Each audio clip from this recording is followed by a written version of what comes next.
और जाकर कहा कि मैं वृंदावन जा रहा हूँ। मधुकर साहब वृंदावन आ गए, वहां के बिहारी के दर्शन कर रहे हैं, राधा रमन के दर्शन कर रहे हैं, निधिवन जा रहे हैं, राधा वल्लभ के दर्शन कर रहे हैं, आनंदित हो रहे हैं। और उसी समय गणेश देव की इच्छा हुई कि मैं अपने रघुनाथ जी से मिलने के लिए अयोध्या जाऊं। पर भक्तजनों भावों और भावों में फर्क है। मधुकर साहब के भाव वृंदावन के प्रति थे, पर उतने नहीं थे जितने गणेश देव के थे। कुंवरानी गणेश देव अनंत भाव से भगवान श्री राम से प्रेम करती है, और ऐसे भाव है कि मानो राम जी में समा जाए। पर उसका घर में जितना प्रेम था, मानो कभी वो अयोध्या गई नहीं। और आप भी सुन ले भक्तजनों, अयोध्या धाम पे भी पहुंचे और वहां श्री ठाकुर जी की कृपा हम अंतःकरण से महसूस ना करें तो फिर अयोध्या जाने का भी कोई फायदा नहीं है।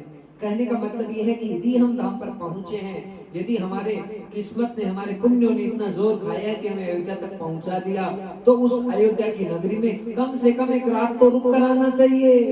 एक रात वहां पे भजन करना चाहिए, एक रात कोई दीपदान करना चाहिए, एक रात वहां पे कोई पुण्य करना चाहिए। भविष्य पुराण कहती है, हाँ, और स्कंद पुराण कहती है महाराज कि अयोध्या धाम में, ब्रह्म विवर्त पुराण में भी इसका वर्णन है कि एक रात भी यदि कोई रुक कर आ जाता है अयोध्या धाम में, केवल एक रात जिसने विश्राम किया है, उसे करोड़ों करोड़ों यज्ञों का फल प्राप्त हो जाता है।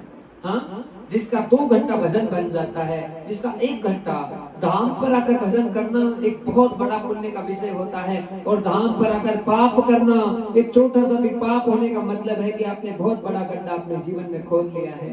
आप दूसरी जगह आपसे 1000 पाप हो जाएं, उन पापों की विश्रांति मिल सकती है, लेकिन तीर्थ स्थान पर जाकर यदि कोई पाप आपसे हो गया है तो उस पाप का प्रायश्चित जल्दी से नहीं हो पाएगा और उसका भुगतान बहुत भयंकर करना पड़ता है। इसलिए तीर्थों में आकर कभी ऐसा कोई कृत्य और ऐसा कोई पाप हमसे ना बने कि उसका पछतावा हमको जिंदगी भर हो।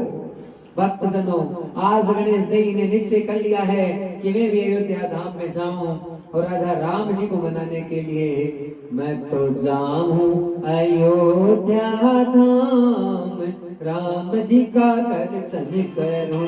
मैं तो जाऊं अयोध्या धाम, राम जी का दर्शन करूं, दर्शन करूं, दर्शन करूं, दर्शन करूं।